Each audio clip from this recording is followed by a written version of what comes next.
You fear what is already inside you.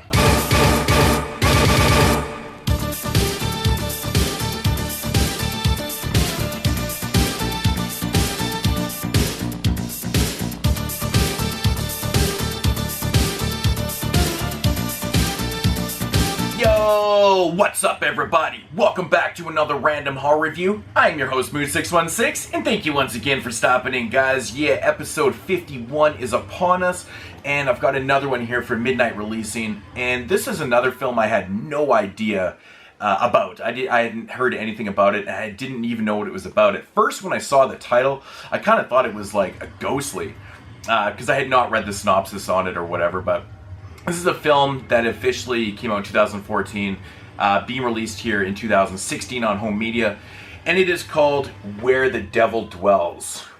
Now, yeah, it was either a ghostly or it was going to have to do with satanic stuff, but I wasn't 100% sure, so. But getting into the synopsis of this one, basically it follows your main character, Leonard. Now, Leonard is a paranoid schizophrenic who has just been released from the mental institution on a kind of a house arrest program. This film taking place in 1989. It was kind of new to the times. So anyways, to save the county some money, they're trying out this new thing. So so they're trying it out on Leonard.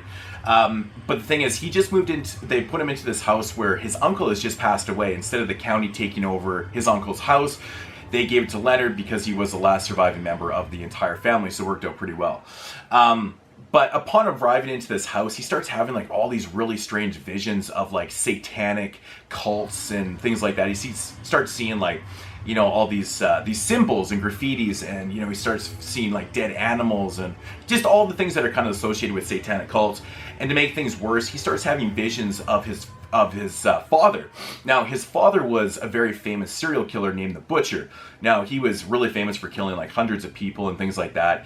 And now Leonard is kind of torn. He's trying to convince the people around him that, you know, what he's seeing is real. Like, he believes that he's seeing these symbols and his father and things like that. But of course, the sheriff that's in charge of his case is having no part of it. He's just like, he's laughing at him because he keeps saying that, yo, you're a mental, you're a schizophrenic and things like that. So this really can't be real. So Leonard is basically taking upon himself to try to figure out if his visions are real or if they're fake. So that is the synopsis of the film.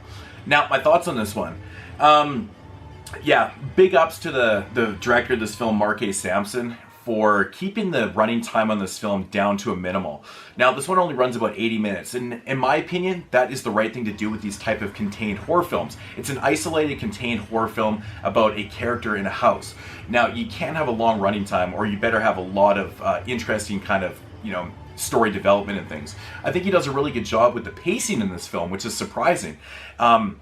It's basically Leonard, and he hires a girl on to do his errands and things like that. So she's kind of in and out of the story too, because of course he can't leave his house. He's on house arrest, so he needs to hire somebody.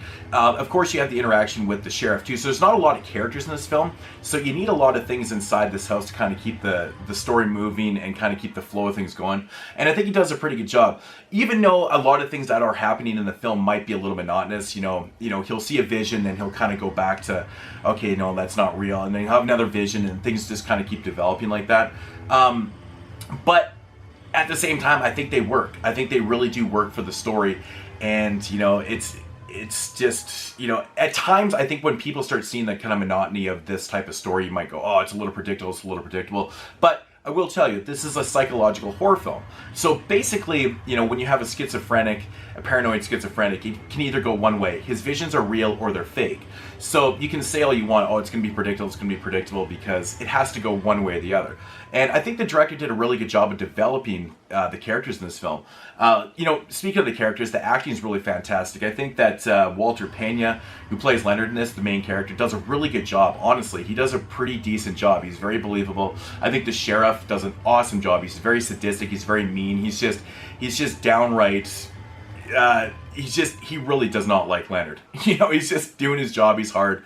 And I think all the characters are really cool. I think the guy that played Leonard's father in this too, the serial killer, he did a really good job too. I thought he was awesome. So Yeah, all in all, acting really fantastic in this. Really good cinematography inside the house. Not a lot of atmosphere, but a lot of really good shots, a lot of panning, you know, kind of like this, you know, it just gives you that isolated feel to it. So the look and feel of the film is really cool too. Music, pretty cool. Love the opening credits in this heavy metal soundtrack. Kind of throws back to like the 80s with the headers and things like that. And even like at the end of the film too, it kind of feels very 80s, but yeah, very cool stuff. There's actually one part in this film which is really interesting too. They're showing trailers for a film called The Butcher or something like that. It's based off his father's, you know, his father's killings and stuff like that. And the trailer itself looks really old, like from the times of the 80s and things like that, which kind of leads me into one gripe I do have with the film. Now, this film does take place in 1989. I wish that they had used some type of filters or even filmed this like on old cameras or something,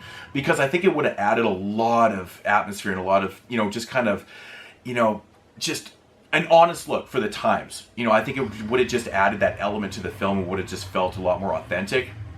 That's kind of what I'm looking for, but all in all, man, it does look good. I mean, if you're willing to accept that kind of digital look and things like that, but yeah, I think if it had to look had that aged look, it would have been fantastic. But just one little gripe on it, you know, the film itself isn't the most original idea in the world. These things have been done, but I think this one is done pretty well.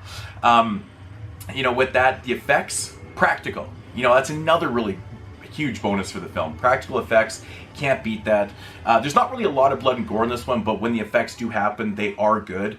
And yeah, all in all, pretty solid film. Not the most original idea, but you get that isolated feeling. And, you know, that's what they're going for. It's kind of got that paranoid, delusional feel to it. And I think it works, all in all. So, if I had to rate this one, I'm going to give it about a 7 out of 10. I do recommend this film. I think it's pretty good for what it is. And I'm just very glad that the director didn't abuse his running time. You know, he kept it about 80 minutes, which is good. It's a perfect length for these contained horror films, these isolated horror films. So, I think it works.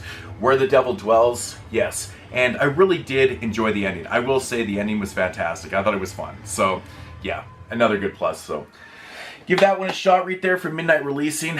I really dug it. Hopefully you guys will too if you check it out. Anyways, guys, as usual, peace out, homies. Man, how about that shit, man? No quotes on this one. I can't even read the quotes and make fun of them.